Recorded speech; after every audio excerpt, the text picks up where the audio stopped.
Should the Saints trade the 14th overall pick to the Carolina Panthers? And if they did, what would it cost? And would it be worth it? Thomas, hit that intro.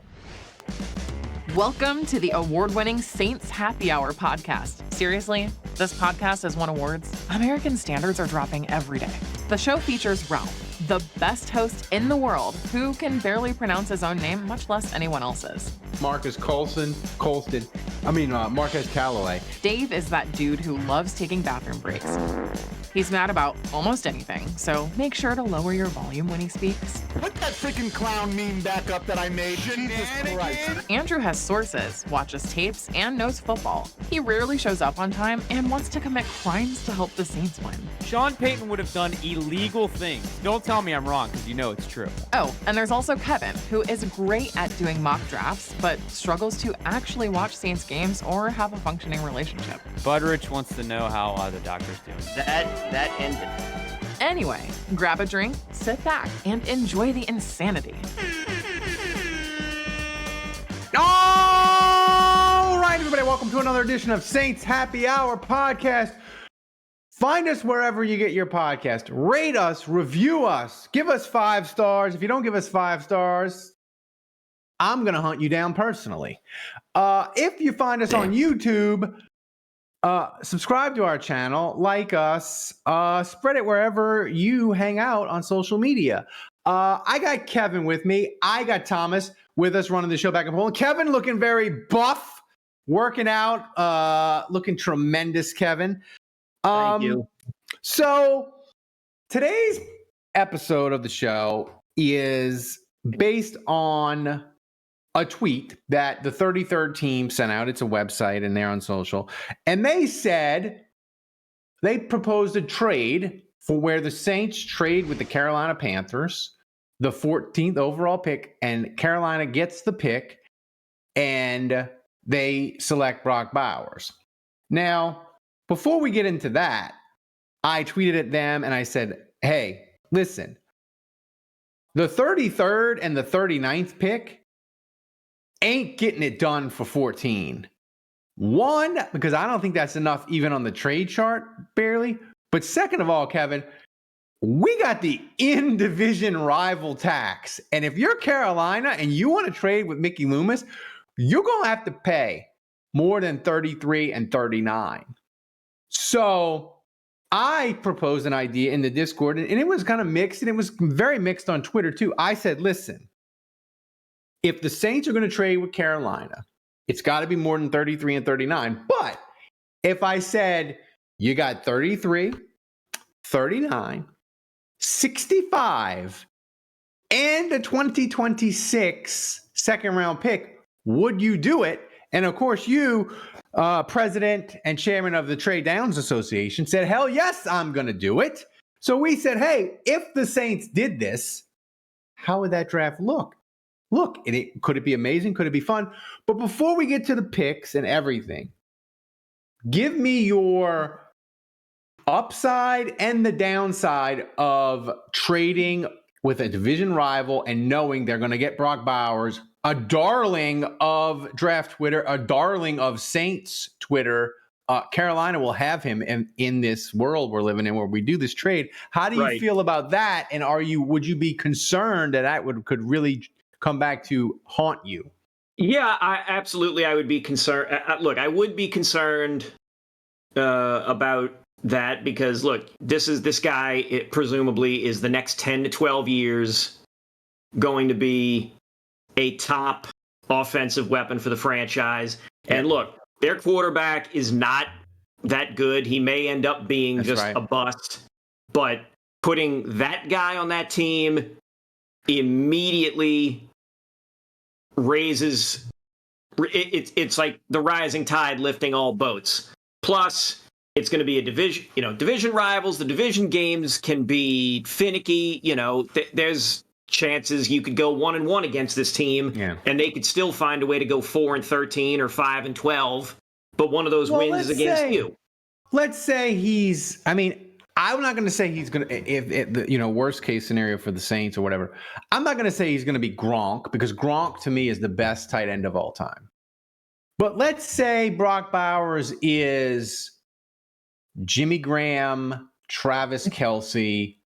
Hold on a minute, man. No, that's Quality. You're literally like, okay, he's not going to be the greatest of all time. He's not going to be the But he's gonna be a top five. But what if he's A tier? Like A tier. Way to go out on a limb, Ralph. Well, no, it's not so much going out on a limb, but like that's a really difficult scenario for the Saints. Whereas if he's like Ben Watson, it's like, who cares? But if he's like an A tier, borderline Hall of Fame tight end, you're dealing with him for a decade. Yeah. I would be perfectly fine with him because I don't care how great a tight end is, Gronk, whoever. Like, he's not lifting Carolina to like immeasurable heights. No. So like, I'd be fine with it as long as the Saints nail the pick. The thing is, though, Kevin, for me, if I'm the Saints, I have to fatally damage this draft for Carolina, where like they might get Brock Bowers, but they're not really getting anything. They're not getting anything else. Like, I can't have them being like, they get Brock Bowers, they still pick at 65, and they say, no. This draft has got to be like Brock Bowers and two other dudes from like the 5th round. Like, I can't have them nailing this draft. It's got to be Brock Bowers is it. Like, kind of like Davenport in 2018 for the Saints. Right. So let me go back up here. Yeah. So your scenario with the 2026 pick, I couldn't do because PFF doesn't offer. That's right. The ability to trade in 2026. So what did you do? And I would have taken the 2026 second, but instead I went with a 3rd rounder in 2025. So here's the scenario that I'm going to be working with. Like, the idea was, you have to move 14 to Carolina. What can you get in return? So I get 33, 39, 65, 101, and their 3rd rounder from 2025. And in exchange, I give them 14 and 45. So let me look up what Carolina is going to wind up with here, because Carolina is going to have, they're going to wind up with 14, 45, and then 141, 142, and 240. So they're going to have 2 picks in the top 50, and then they're waiting. And then they've got 3 picks the rest of the way, one of which is like a late 7th rounder. I'm fine with that. And I'm getting their 3rd rounder from 2025, which is their only pick. They've got a round 1 and then round 4. So they're going to have 1 first-round pick, and then they're going to be sitting again and waiting a very long time in 2025. And I'm fine with that. I'm fine with that. Like, that means they have to really nail drafts. Like, listen, Brock Bowers can be good or even great, but they're going to have to really nail picks. They're going to have to nail 45. I hate the fact they're going to have to nail a bunch of other picks, and whatever their 1st round pick is in 2025, which presumably would still be top 6, top 7, probably higher. They'd have to nail that. Brock Bowers looks like he's going to be a good player, but I'm fine trading him to get a haul. The obvious problem with this, or the obvious issue, is, well, you're completely out of the 1st round. That's right. So all the really good tackles, they're going to be gone. A lot of the really good edge defenders are gone. And those are the Saints' 2 biggest needs. So that means you now have to look like, this tells me right off the bat, I need 2 tackles coming out of this draft, at least one of which is going to start. And it's a harder proposition to do. The one thing I don't like, I hate the fact that you had to give Carolina 45, but you went from 2 top 100 picks to 4. Right? And you're going to get another top 100 pick next year in the 3rd round, which, if Carolina's a top 10. If they're picking in the top 10, which is likely, I would say, you're looking at a top 75 pick. Right. But the other thing about it is the Saints currently have 6 picks in 2025. Me getting the extra third now gives them 7 again. Yeah. So, like I said, the Saints need more. They need bodies. They need more rounds in the gun. They need more rounds in the gun. This is challenging, though. Let's start. Let's get to it. Let's get to pick 30. Let's get to pick 33. And I know, knowing you, you're not gonna get aggressive and try to trade back into that first round. No. How challenging? I stuck with this. The Carolina trade was the only trade I made. That's right. So what do you got at 33? It'll be a long ass wait, Kevin, because Thursday night we won't get to pick a damn thing. But come Friday night, you lead off and you have pick 39. So what was available? Okay, so I'll tell you. So I'll tell you. I'll treat this kind of like we were treating the official mocks for Dave and Andrew, where I'll tell you 4 players, and it's whatever. So we had Braden Fisk, the interior defensive lineman from Florida State. Saints Happy Hour Discord, darling. We had cornerback Kamari Lassiter from Georgia. Mm-hmm. Wide receiver Troy Franklin from Oregon, and defensive edge defender Chop Robinson out of Penn State. Ooh, see, that's a tough. I gotta say, I think of all of those guys. Yeah. And I know you said you can't. I know you said you can't. You're not gonna make any trades, and we're not gonna do any trades.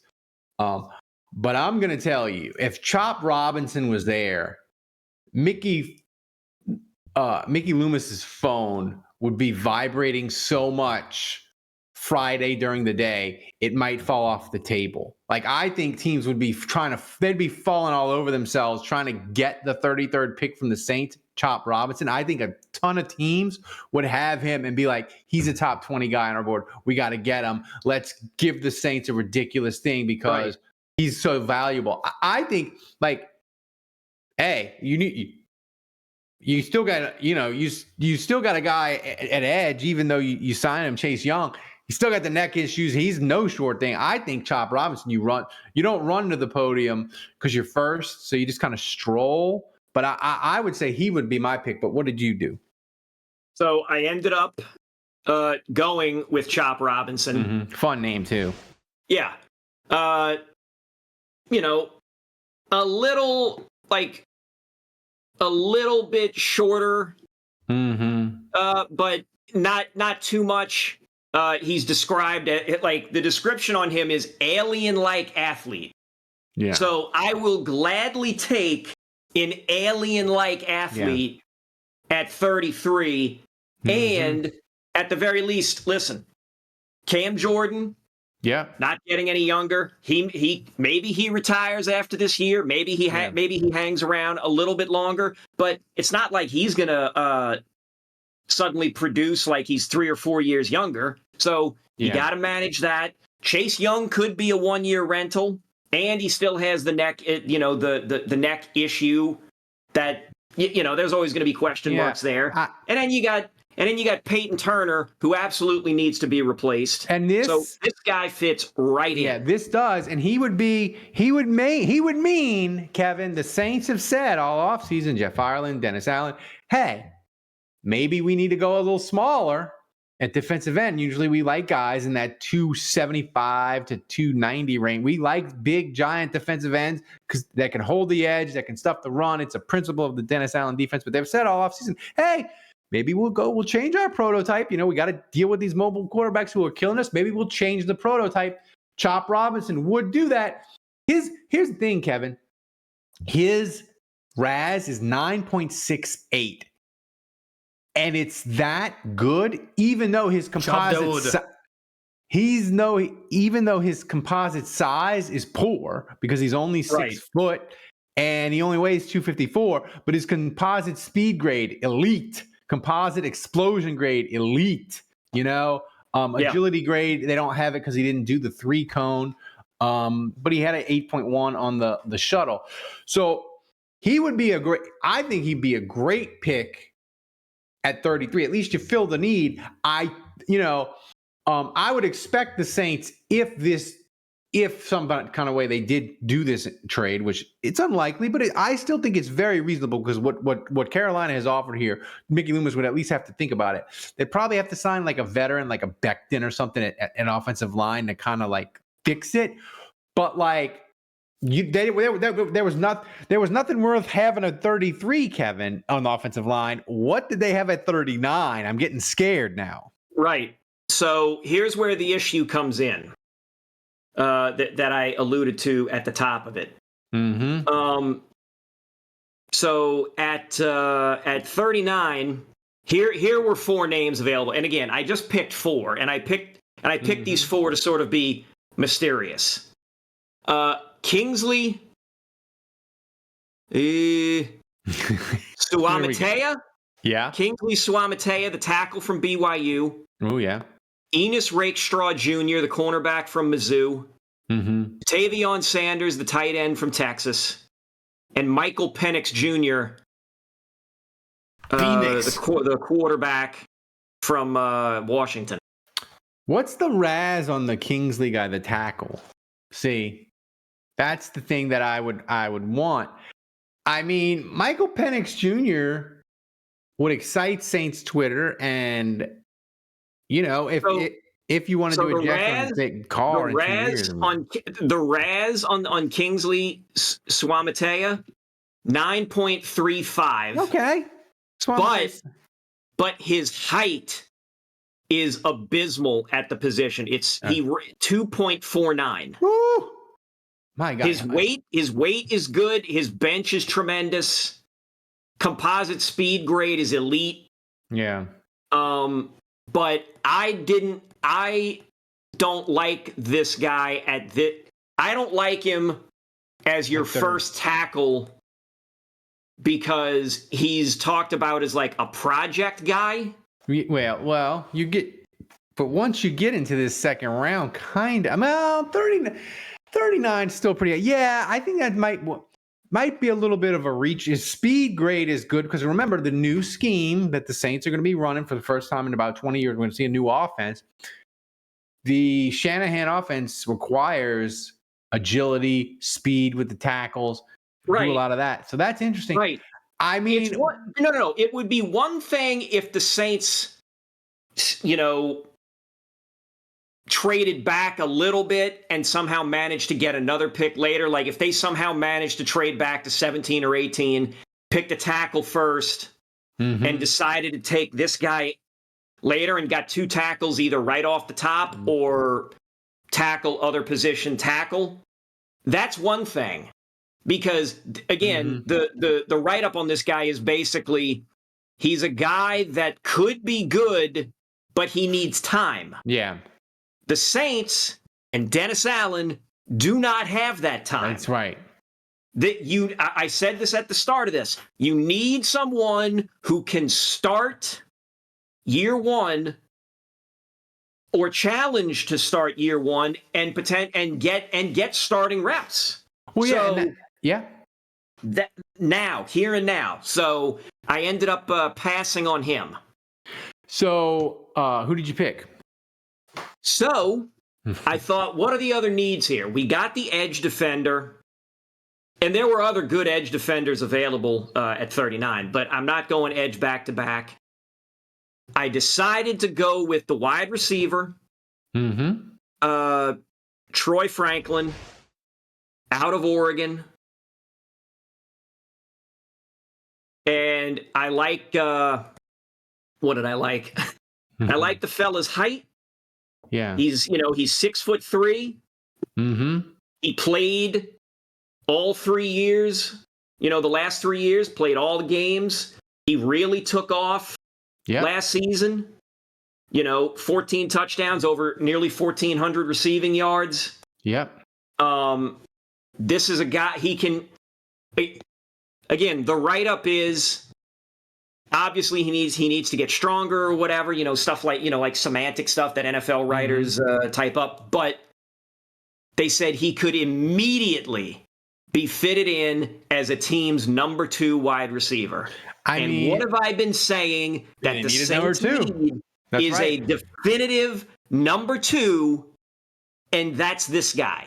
Yeah, I mean, he's a little bit. This guy. You have now, if this guy actually starts, you now have Olave, this guy Troy Franklin, Rashid Shaheed, and AJ Perry. There we go. We're good. That's right. I'm good at wide receiver. I mean, and this guy, his height's a little small. He's 6 foot 176.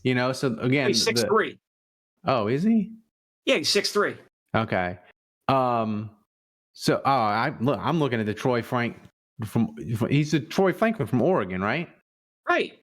Yeah, I have it at 6. I have his height. Well, yeah, you're right. He's 6'1". I had it at 6. So maybe they did it wrong. But anyway, his res is 9.33.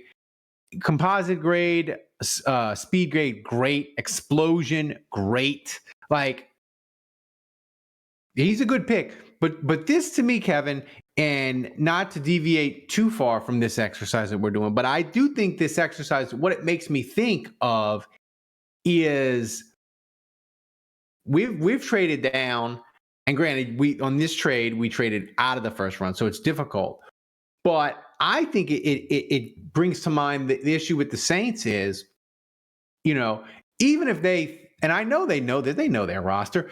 If a team offers them a pick like a Cincinnati or somebody, just say, hey, move down 5 or 6 spots, right?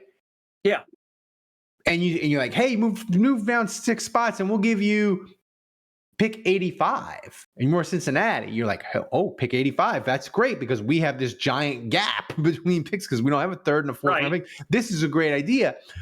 But I just wonder if the Saints will be like, man, they got 2 tackles on this board we really like. And if we move down to 19, we might not get either one of them. And the next tackle we have graded is number 50. And I just worry that puts them in this box where they feel like we have to get a tackle. And even though trading down and getting more picks, we know they need bodies. The roster's old. That's true. They're like, we can't risk. We don't accept getting Paul from Houston, who's got the pterodactyl length. We won't accept getting him because we got him rated 50 on our board. We got to have better than that for tackle. And I just worry that it puts him in this box. So in those cases, what I look at is what are the other needs, and can we get somebody at one of those needs that we think can either play day one or threaten to play day one. Yeah. And we've got that at edge, which is a need. It's tackle and edge, and then wide receiver, which to me is an important need. I'd probably, you could argue that's the third. You could argue that's the third need on this team. You could, because you could argue that. Depending on how you could. And again, it depends on what they do with Marcus Lattimore at corner. If Lattimore goes, then corner suddenly becomes is now the need. But none of that will happen until after the draft anyway. That's so we're working ourselves into a shoot, so to speak. So no, I just think the Saints are a twisted Olave knee injury from me and you doing a preview on a Thursday or a Friday in September, October, looking at the receiver group and just groaning. Like that's where they are at receiver, and I think it's overshadowed a little bit because as fans we love Rashid Shaheed. Right. OT Perry was great. OT. This ain't overtime. This ain't off track betting. Perry. AT Perry. OT into Perry. But he had some great moments, and as fans, we're always like. 12 catches, we spin it forward. Like, he's a starter. Nah, not really. Again, Rashid Shaheed, great number 3. I don't believe he's ready to be the number 2. A.T. Perry, good to great number 4. I don't think he's ready to be the number 3. Yeah. What this does is this now gives you a solid 1 through 4. Solid 1 through 4. Mm-hmm. Yeah. And listen, if Perry hits and you're like, oh, he's the number 2. If Franklin hits, so what? You're deep at receiver. Receivers can get hurt just as much as any other position, and you're deep and you're good. So I like this. I'm quaking about the no tackle situation. So where are we going next? All right, we're at pick 65. Yeah. Which puts us just at the start of round 3, I believe. Mm-hmm. That's right. Yeah, first pick of round 3. So some of the guys available: Jaden Hicks, safety out of Washington State; Edrin Cooper, linebacker out of Texas A&M; Jonathan Brooks, halfback out of Texas; and Blake Fisher, tackle out of Notre Dame. All right, what's Blake Fisher? First thing, Raz, what's he rated? Is it a reach? Is it a... So Blake Fisher, PFF has him ranked at 78. Okay. Let me get you the Raz here. Yeah, I'm looking. The Blake Fisher Raz, 7.65. Yep. Yeah. But speed, agility, and explosion are all listed as good. Size is listed as okay. Yeah. So you got that. I mean, Hicks is a touted safety, but the thing about that is I don't think the Saints need a safety. Yeah. Like, I don't think they need one this year. Next year could be another story, depending on what happens with Tyrann Mathieu. Then you go and you look at Edrin Cooper. The Saints could use another linebacker, but is it a need over who they have in there? How much Cooper's Raz? So let me get. Because here's the thing, like it's a difficult situation because if we're trying to do the draft like the Saints would do it after doing a trade that the Saints are unlikely to do, it's hard because if you want to pick a draft like the Saints pick, you kind of have to be a prisoner of Raz. Like they don't pick dudes under 9. They just don't. So Edrin Cooper, his Raz is a 9.34. Yeah. He has elite speed, but he had no agility testing. Explosion was good. The size grade is okay. His weight was in the red. The weight was in the red. Then you go and you look at the halfback, Jonathan Brooks. Brooks had like a tremendous 2023 season, and he was okay the season prior to that, but that's because he was sitting behind why can't I remember the guy's name now? He was sitting behind Bijan Robinson and another guy. So he really had to wait to get his chance to start. He started the one season, kicked ass, and now he's declared for the draft. And so I think he's a junior coming out. Could the Saints use a guy like that? Absolutely.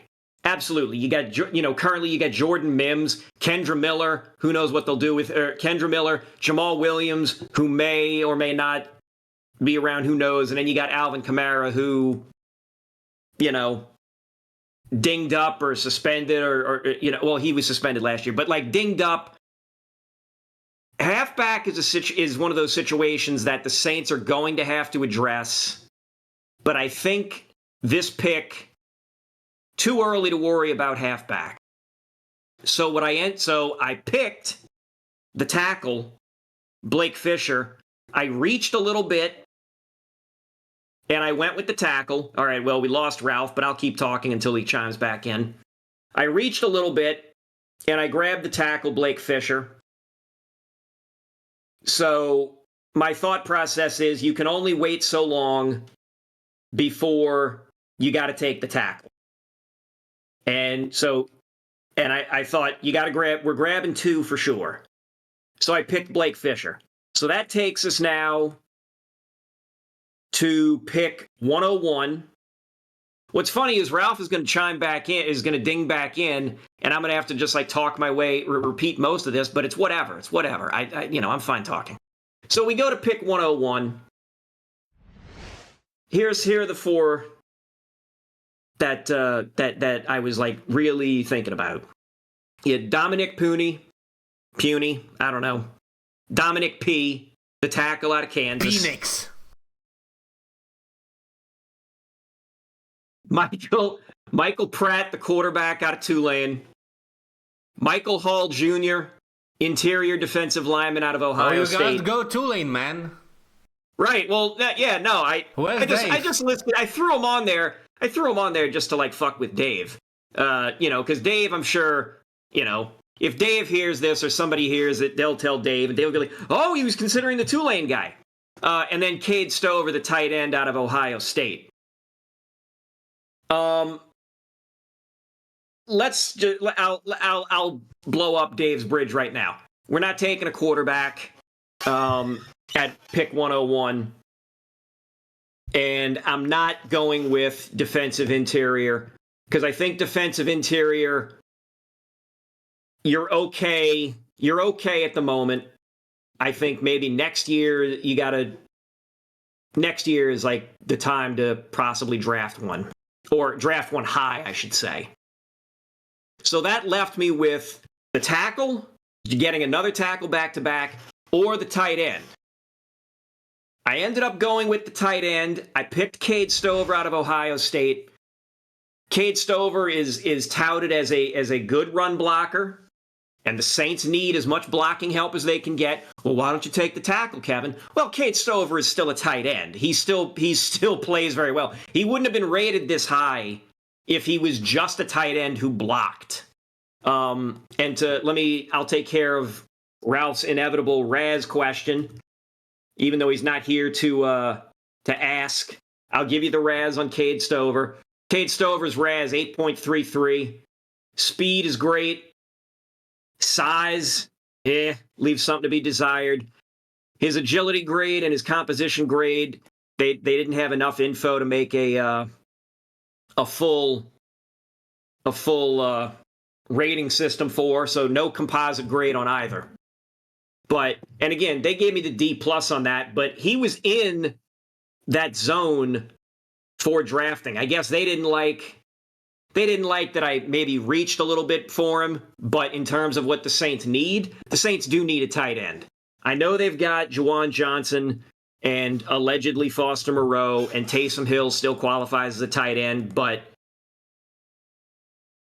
I don't know what to make of Foster Moreau, and Juwan Johnson just isn't knocking my socks off. Maybe they can trade for I wanted to get a tight fish. end, and I've gotten tight ends later. Like, there have been good tight ends available later, but who knows on the day of the draft if that's really going to hold up. Like, do I really think Theo Johnson from Penn State is going to be there, like pick 150 or whatever? I do not. He's very highly, he seems to be going a lot higher than 150, and sometimes he's there, but I don't think teams are going to sit on a guy like that until that late. I could see this guy going at 120. So I decided, let me grab the tight end now. The highest rated one of those guys was Cade Stover. They make a big deal out of him being a good blocker. The Saints need blocking help on offense. So that was my mindset there. So now we progress to pick 150.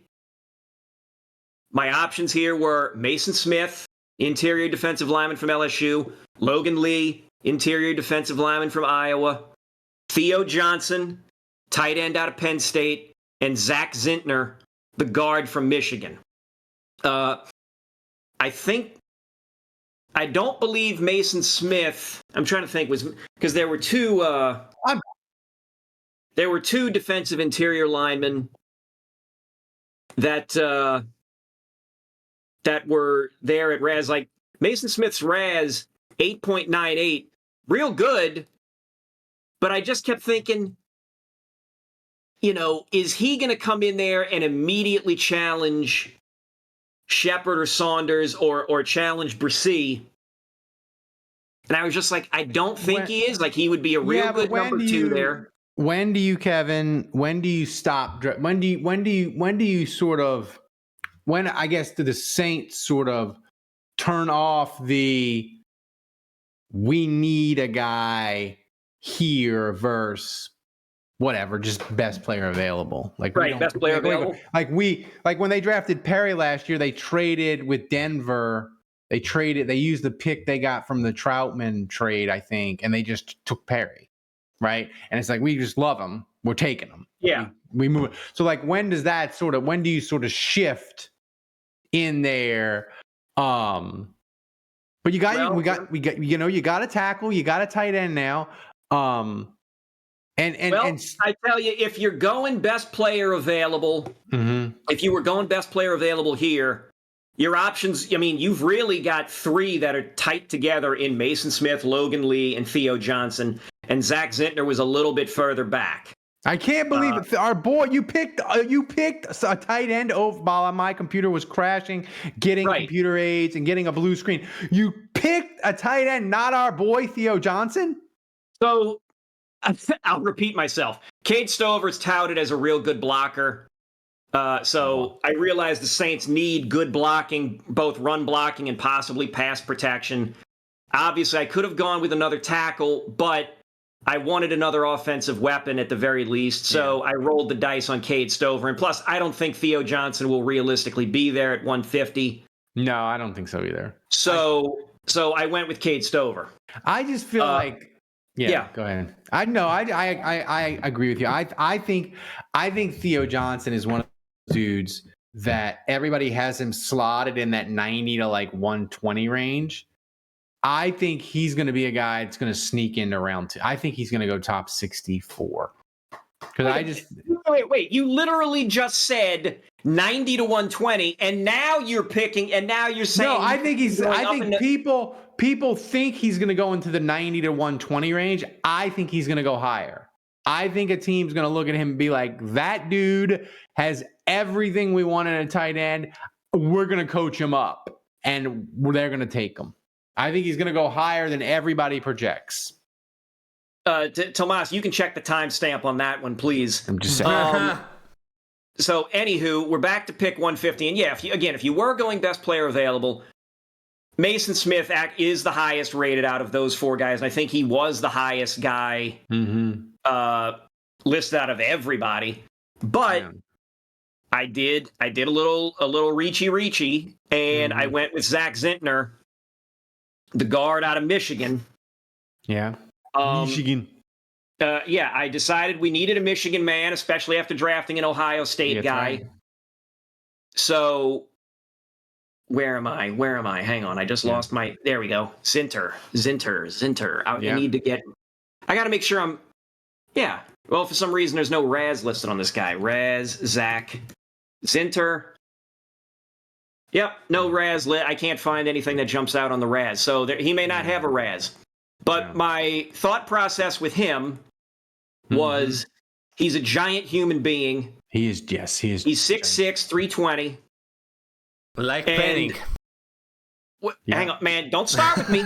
Don't start with me on that. Here's the deal. Here are your starting guards. And Penning's a tackle anyway. Yeah. Your starting guards are James Hurst.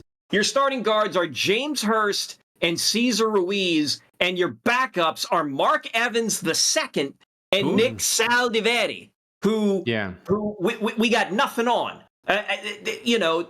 God only knows what's going to happen with him. So my knowns are James Hurst and Cesar Ruiz. I'm going to pick the guy who played on a national championship team at guard, and I'm going to throw him out there and either light a fire under James Hurst and Cesar Ruiz's ass, or one of them is moving back down the depth chart.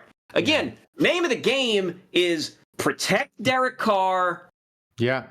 And try and open holes for a running game. Yeah. That's my process. He missed the final 3 games last year, suffering a broken tibia and fibula in the win against Ohio State.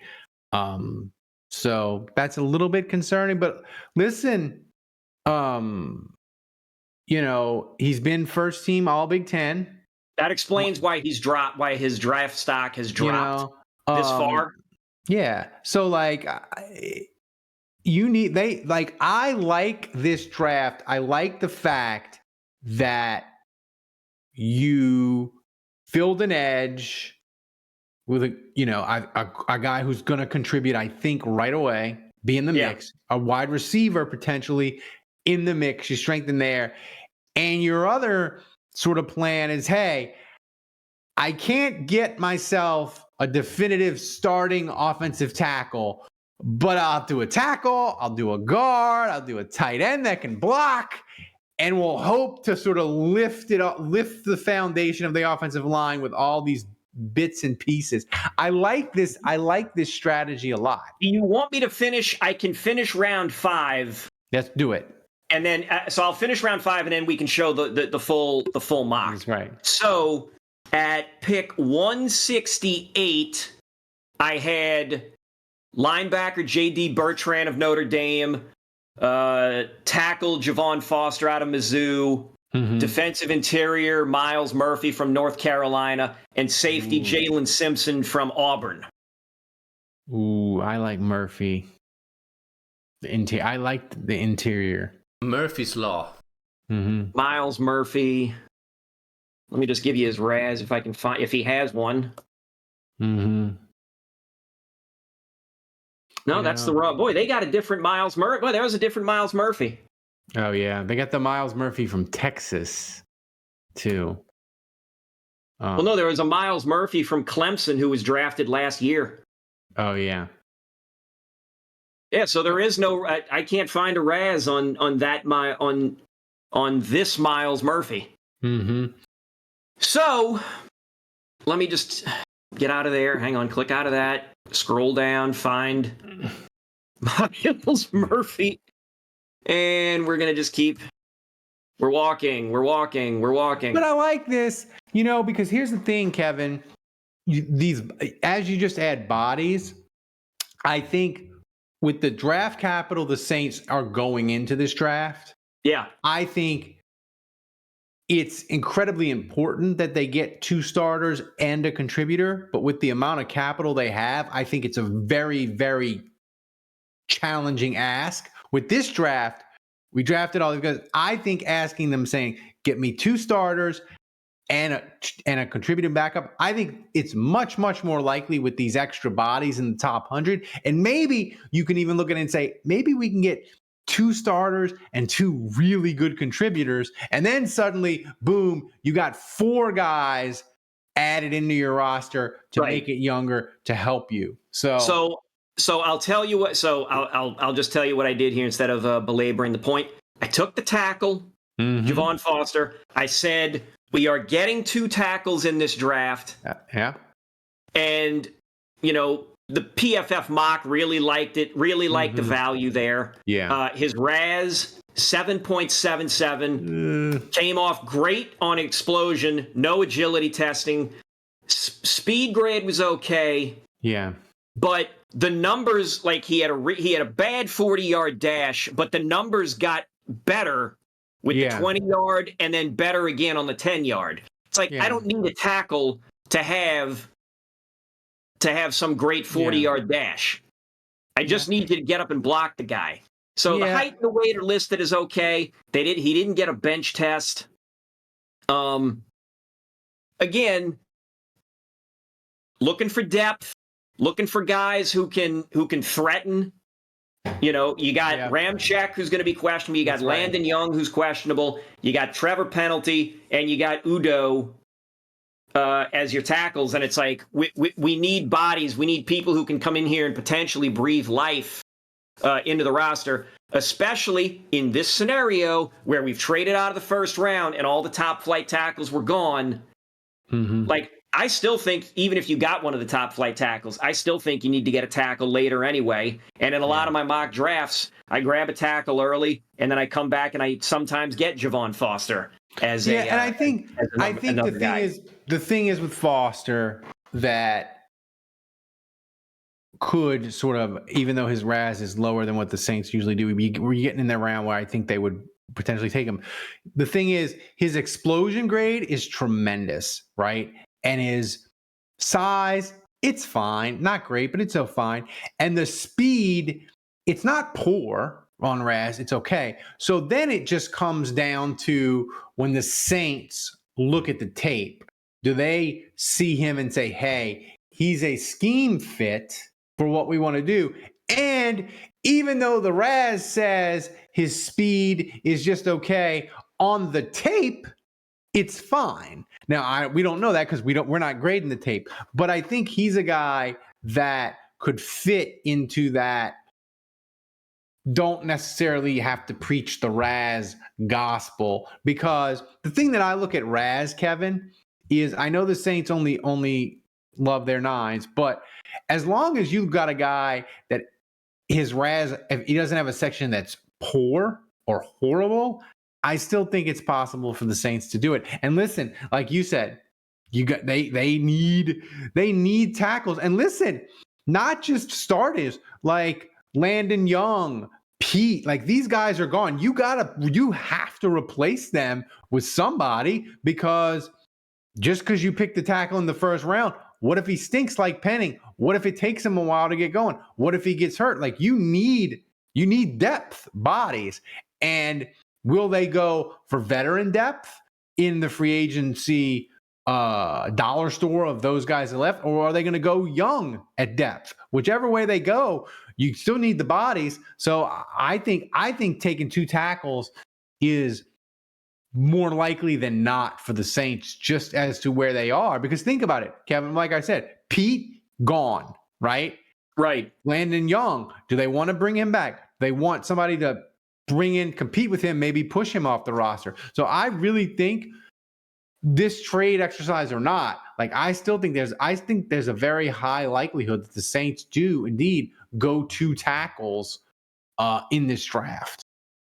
There have been some mocks I've done where I've even taken three. I've taken one at 14. I've taken one at 14, or if I trade back to like 17 or 18, I take one there. I take one a little later, and then I take one at the very end. And that's usually, sometimes it's Nate Thomas from where is he? The Raging Kate? It's ULL, I believe. Yeah. Well, but I was just throwing that in as a capper. I got two more picks in round 5 that I want to like blaze through before I. Okay. So pick 170. Yeah. J.D. Bertrand was still available, linebacker out of Notre Dame. Dylan Johnson, running back out of Washington. Luke McCaffrey, the wide receiver out of Rice. And Jordan Jefferson, defensive interior out of Notre Dame. Or not out of Notre Dame, out of LSU, sorry. Okay. So what I ended up doing here was Jordan Jefferson, or actually out of those four, just off the top, the guy that jumped out at me was Luke McCaffrey. Like, great wide receiver to get that far down, but we already grabbed a wide receiver early on, and I'm like, do we really need another one when we still need more depth or bodies in other spots? So I crossed him off. Although he's a guy like I would strongly consider in this range. And here's the thing that is going to be really interesting, and not even the tape watchers will know. And this is my question, Kevin. A guy like Luke McCaffrey, he didn't really do too much at Rice, but like you said, his RAS is good. Would a guy like Darren Rizzi look at him and be like, he's going to be awesome with the new kickoff rules? He can either cover, or he could be a returner, or whatever. And that's the thing. Like, that's a total projection, right? Because college football, they don't run this kickoff, right? NFL never run this kickoff. The only place that's run it is the XFL, right? But this rule, it's coming, it's happening, right? So I wonder, like, our team's going to do this, and they're going to make some kind of like strange picks or whatever. potentially, not that we know Luke McCaffrey is it, but I'm just going to use him as an example where they're going to pick him and we're going to be like, huh? You picked the receiver already? And like, Right. I don't understand. You're picking it like you picked in this 7th round, you picked this undersized linebacker that runs really fast and his RAS score is a 9.3, but his size is poor and his explosion is kind of poor. Why are you picking? And the Saints will be like, new kickoff rules, bro.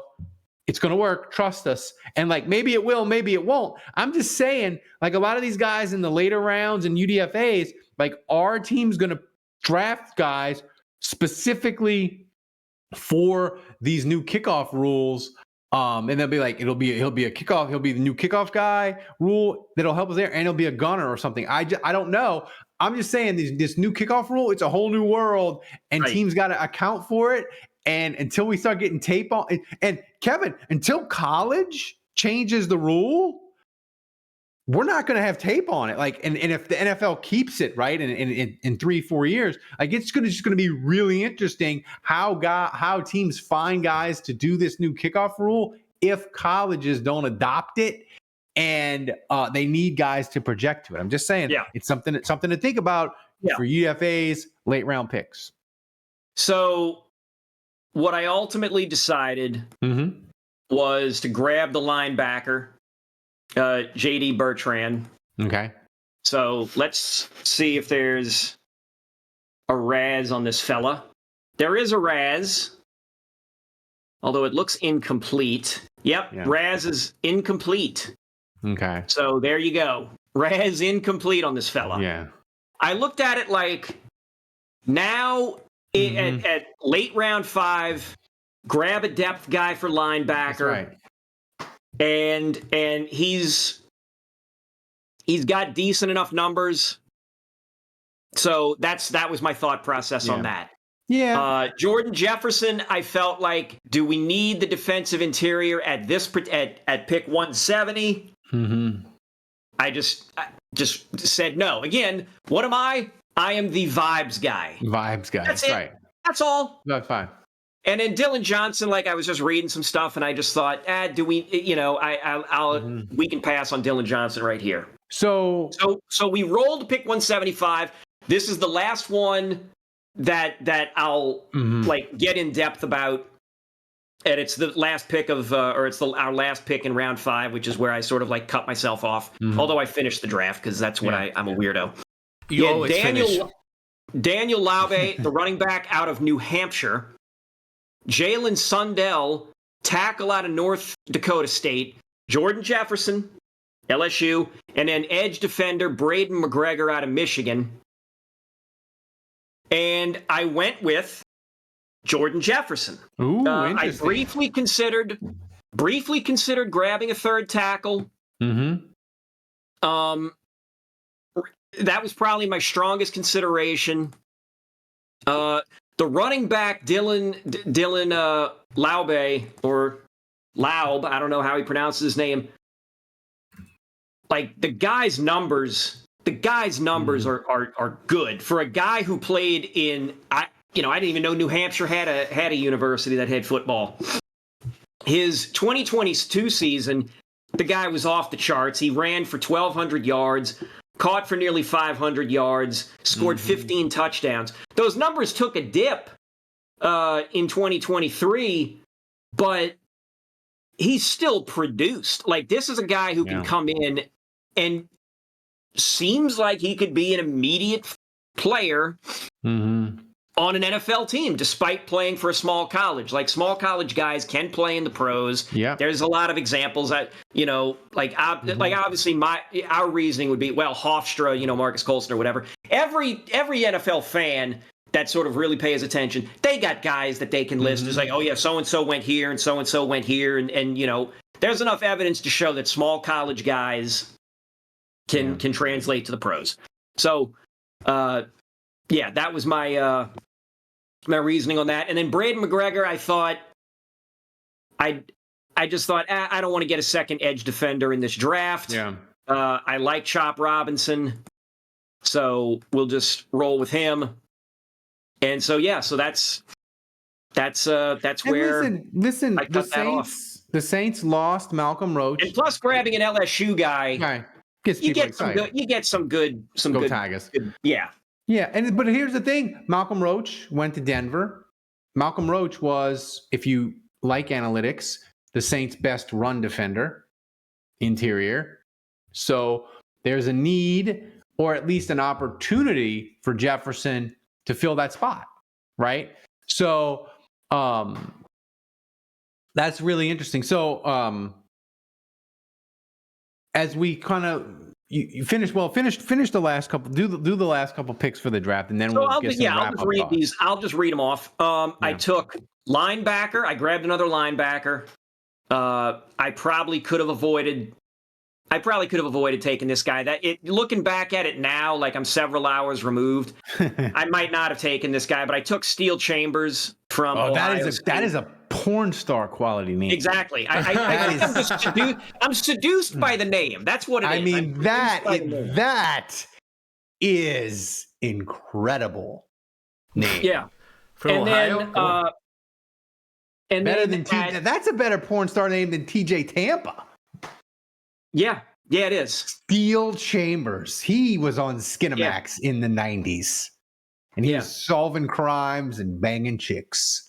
He was hanging out with TT Boy. That's right. Okay, enough. Come on. 4 or 5 of you might get that reference, and that's perfectly fine. So then I took Dylan Johnson at 199. He dropped all the way down to the end of round 6, and I thought, out of hell with it. I'll take him there. PFF had him rated at 170. I've seen him go a little bit higher. Listen, Jamal, to me, I know it would be like a little bit of a cap hit for the Saints Jamal Williams, to me, he is no lock to make the Saints. Right. Like there is a potential where it's either Johnson, if they draft the guy, or they'll sign a couple UDFA running backs. There is a real chance that we love him. He's fun. Jamal is there's a chance that he gets pushed off this roster. Yeah. So the knock on Dylan Johnson is what is it? The running, his decision making is, there's a question mark on his decision making. He has good footwork and all that kind of stuff. And so, he's got tools and stuff. It's can he be coached up to excel at the pro level? But I thought, you take the guy at 199 and you see what you get. That's right. And again, PFF liked him at that. And running back is a weird. I got an A+ on it. And so then in round 7. Go ahead. Or what, you wanted to go, or? No, you go. Go. Okay. Round 7, my final pick in the draft. Pick 239. I just said to hell with it. I'll take a safety. I went with Kenny Logan Jr. out of Kansas, just because if they ended up picking him, I know you'd call him Kenny Loggins at least 27 times. Gosh. Danger zone safety. Right. Oh, I love this. This draft has everything. And so my final grade from PFF was an A-. Yeah. So in my mind, I got the edge defender. Mm-hmm. I got the secondary wide receiver that I've wanted. I grabbed 2 tackles.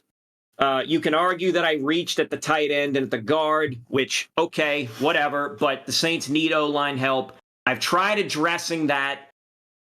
And from there, basically everything from 170 down, it's dice rolls and depth. Yeah. I mean, but here's the thing.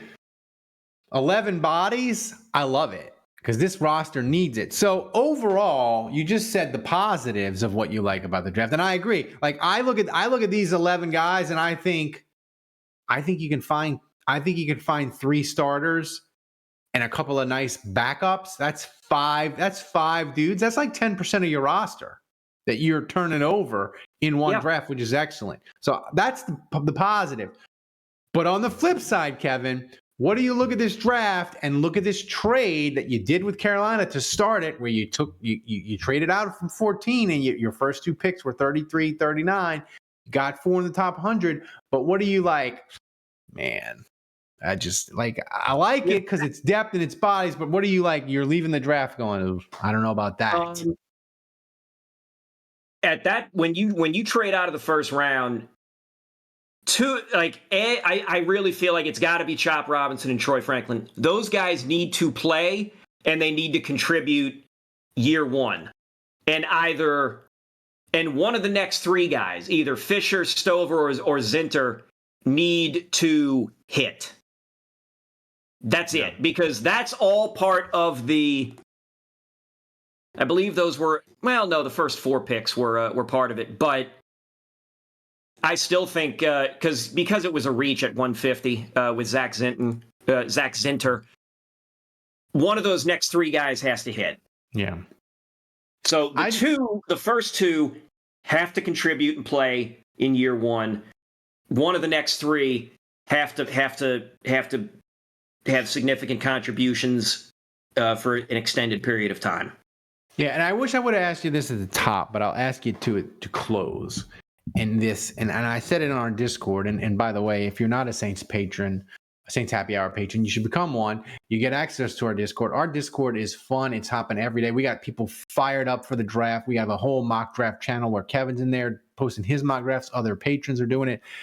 And one of the patrons mentioned it, and I thought it was really interesting, is what for a trade do you think would Mickey Loomis have to get to move down?